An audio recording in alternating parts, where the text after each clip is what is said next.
I think it starts with their focus on looking at India's needs. I think the reason Jio is so successful is that they have aligned with what India needs today. Instead of offering like 1,200 rupees a month for 3 gigabytes of data, today voice is free, data is like practically free. If you are above a certain income group, it is literally free for you, right? It doesn't matter.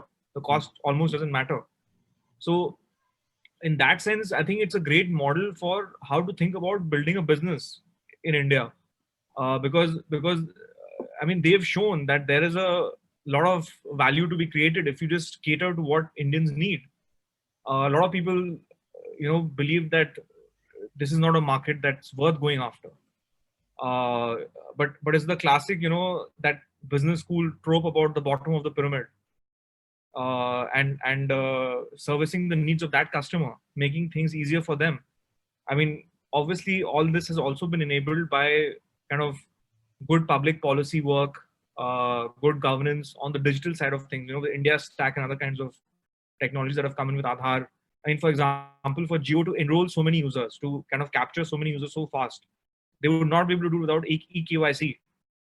The electronic know your customer, in like literally minutes, you can sort of with Aadhaar register a customer, give them a SIM card.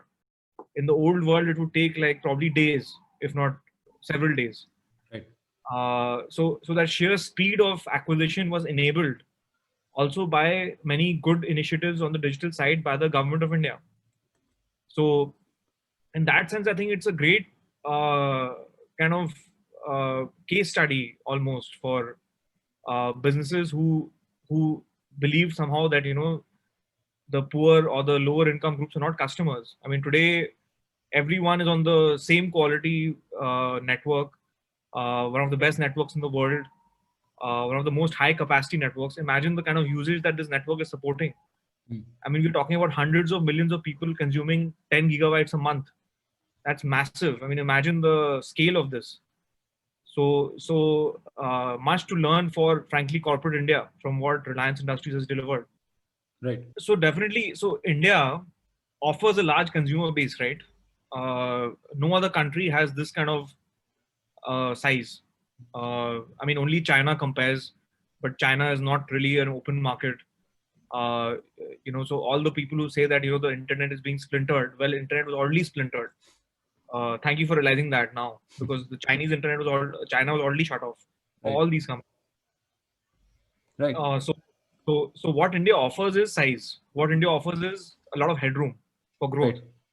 And for India to kind of leverage that, I mean, the case we make in the book is that certain temporary protections and certain kinds of, I mean, for kind of doctrinaire free trade sort of advocates, this is kind of heresy, but certain temporary protections are, we make the case that they are necessary to nurture domestic industry, because entrepreneurs, they get kind of inured, they get sort of kind of very risk averse to take a leap into a space like that without having certain kinds of protection, for lack of a better word. So that's the case we made in the book. But the key thing to remember here is that those protections should be temporary, time bound.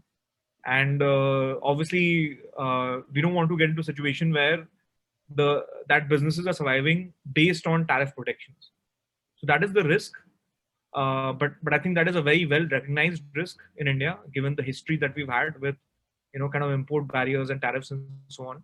So I don't see that as a big concern. I think at least, this government too is mindful of that, which is why, they've been open to FDI. Foreign companies can freely invest, which gives competition obviously to domestic entrepreneurs. So keeping up that competition aspect, along with, making in India, or make in India as the program is called, I think that combination is important for India, because it will deliver jobs for the country. Right.